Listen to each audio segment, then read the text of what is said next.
Have you ever followed all of the steps, hit the goals, checked the boxes, and still felt stuck? You're not alone. In today's episode, I'm breaking down why this happens and how a tiny micro pivot could be that one thing that finally unlocks your momentum. You've been doing everything right, but still feel like something's missing. This is your wake up call. My name is Corey Logaitis, and I help ambitious individuals, especially women, take confident action that actually works. Because burnout's not a strategy, right? We want to avoid that.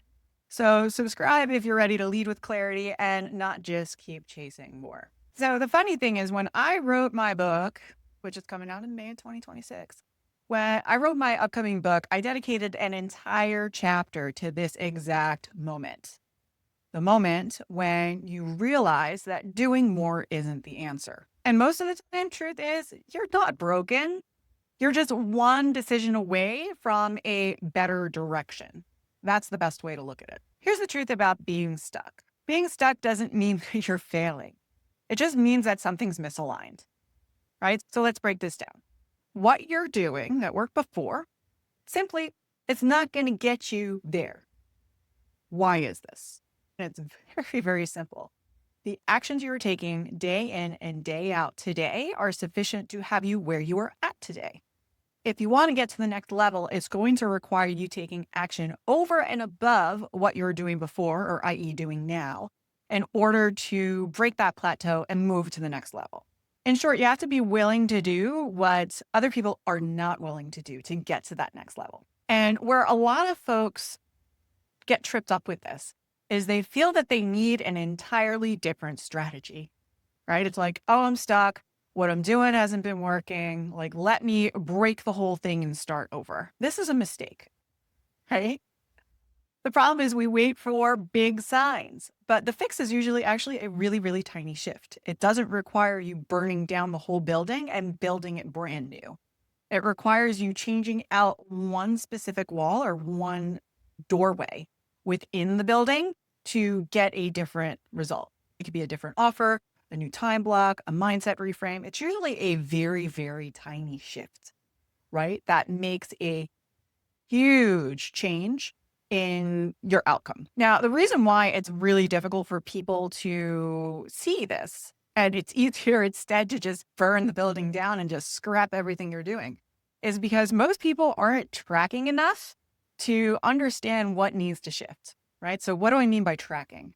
If you don't have data on your time being spent, your energy that you're putting into it, your overall outcomes, it's going to be really hard to adjust, right? Because ultimately you're leading blind. You have absolutely no information to show you where you need to head next, which is why data tracking in business all the time, you hear folks talk about KPIs, key performance indicators, right? Data is key because that's where you could see where your system is broken, not that you have to break down the whole thing and start over. It shows you where you need to start to make that one specific shift to be able to adjust. So this is a method that I use not only for myself, but also with my coaching clients. You need to be able to track where that friction is. So some of the ways that we do this is whether it be like if you're in a business and you're trying to track why you're underperforming, a lot of times it's in those key performance indicators, it's in those KPIs. But for an individual, a lot of times it's within tiny tweaks and things that you're doing day in and day out. So I have a process that I usually walk clients through called the recap ritual, where it's basically a journaling prompts where every single week you're writing down what your progress is. You're like, what went well this week? What didn't go well? What can I do better next time? So very, very simple journaling prompts. But when done with consistency over a cadence, when you do get stuck in a situation like this, you can look back at your last couple of weeks of entries and look to see like, oh, okay, well, for the last 3 or so weeks, I've had the same result doing this specific thing. So maybe that's where I need to do that little micro tweak. A lot of times you could find it in your data. It could be time tracking information that you're spending too much time on one specific task that isn't generating any results for you. If you free up that specific time to do the tasks that are generating results, you can then end up 10xing your results. Or it could be something as simple as tracking your macros if you're trying to lose weight. You need to be tracking your progress and have a way to do so and it doesn't necessarily have to be tied to numbers, right? I think a lot of folks get really tripped up with SMART goals that they need to be measurable and time bound and yada, yada, yada. Like, who cares? That doesn't matter as much, so much as that you are making regular efforts to write down and document your process, whether that be through taking photos, before and after photos. It could be just journaling. It could be entering numbers and KPIs. You need to track, because when you do track and you look at the differences between weeks over time, it makes it so much easier to see what that tiny change needs to be. So remember, you're not stuck, right? You just need to make one tiny shift. So I'd love to know, where are you feeling stuck right now, even though you're doing everything right? I want to hear your stories. Drop them in the comments. I may even do a future video response based on what you share, and I'm happy to answer any questions that come up as well on this topic.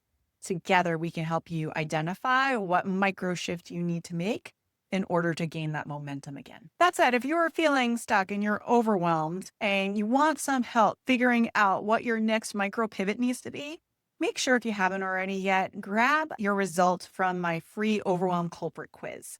Using it, I can show you exactly what's slowing you down, as well as what you need to do to move forward with clarity and consistency.